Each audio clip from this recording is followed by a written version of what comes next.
how long have you been in this? 22 years. So, obviously, the question is, how have things changed in 22 years? Well, when I first got here, I lived right above Dolores Park, and the mission was pretty scary. Not scary. Wow. I mean, I wasn't scared. But certainly, the people who are here now would be very surprised if they were in the mission then. You know, the gangs kind of owned Dolores Park then. I mean, it was a big dope-selling craziness. Well, it still is a dope-selling craziness, but the clientele are different, right? What has also changed is that it's really easy to find people online for hooking up, but the problem is they seem all to be hooking up online instead of meeting at clubs. Like, has that changed much? Or?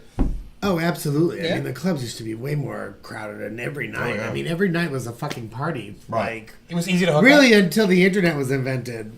So is it easy to hook up now, or is it easy to hook up back then when you actually met people in person?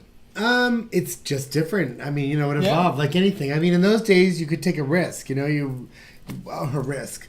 You were a little drunk, and you were like either mushy, and you could smell them and touch them. You know, some guy hit on you, and you know, it was live. It was visceral. Now it's all like it's like ordering online. I feel like I'm going to Eat 24. Yeah, but it's like you know, I'm picking up someone to come over and bang me. Yeah, and then they want to give you the tour. Whenever I hook up with somebody online, and most of the time they're like, "Oh, can you just show me around?" It's like, "No, I'm not your tour guide, unless you want to pay me $1,000." Have you ever helped anybody come out? Oh, 1 million people. Are you fucking kidding me? Yeah, oh my God. I mean, what's that like? What's that like? Yeah. You know, it's really great because they're very dreamy as lovers, and you know, they do whatever you tell them, and it's super fun to teach someone. They show up, they're on time. But then, you know, they realize that they're gay and they go for someone younger and hotter. Oh my God, wow. So where was the first place you performed drag at? Tranny Shack. It was a rock night, and my number, I did the Rise and Fall of Courtney Love. I came out pregnant, shot drugs into my pregnant belly, killed Kurt Cobain.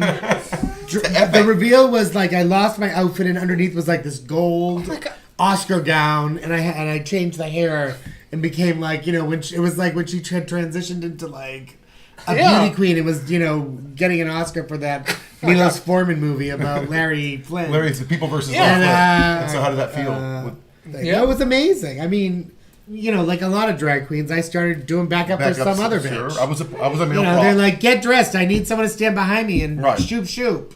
Yeah, yeah. And so, but you know, I got comfortable on stage, and I mean, I had done backup so long that I knew how to use the stage, and I like used the whole stage, and it's a great stage. The stage at the Stud. I've been on pool tables that were rolling while we were performing, and Michael, who owns the Stud. Super nice guy. Is like so great and continues to contribute to the community by you know, giving all us artists a place to go and do our crazy shit. When I was a little kid, I overheard my parents talking because at one point I had a tumor, and so my parents thought I was going to die. I always thought life could be short. I grew up with the mentality of life could be short. And so I just enjoy every day as like much as possible as I can. Oh my God, so that was like an odd gift. Yeah, absolutely. My God, absolutely. Who would have thought? And you know, I've spent my life giving back. I mean, you know, if you don't give a shit what anybody thinks because you could die, it makes it a lot easier to do whatever you want. Gives you a lot of power. That's true. Yeah. I mean, you know, and as a young person.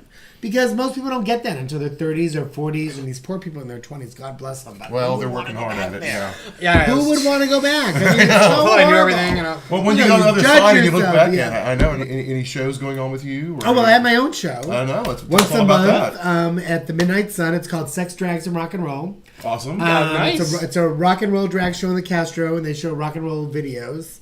Yeah. And what night of the month? It's the first Saturday of the month. Okay, first Saturday of the month. And it's super duper fun. That's great. I get to like pick the talent and pick the music. And it's fun doing a monthly.